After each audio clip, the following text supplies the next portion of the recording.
વડોદરા શહેરમાં પીસીબીની ટીમને સફળતા મળી છે। પીસીબીની ટીમ દ્વારા બકરાવાડી વિસ્તારમાં રેડ કરવામાં આવી હતી।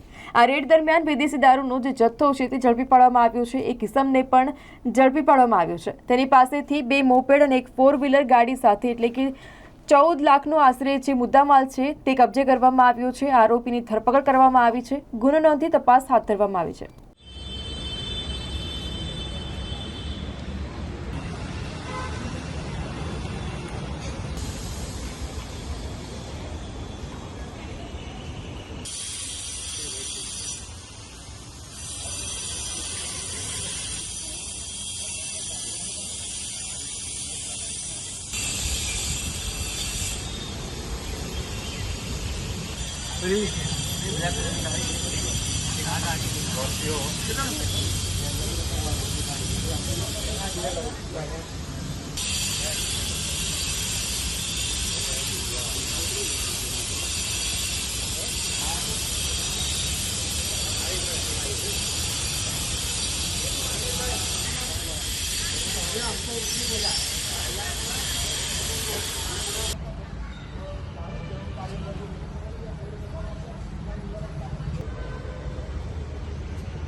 પહેલા પાછળથી જાય કોઈ વાંધો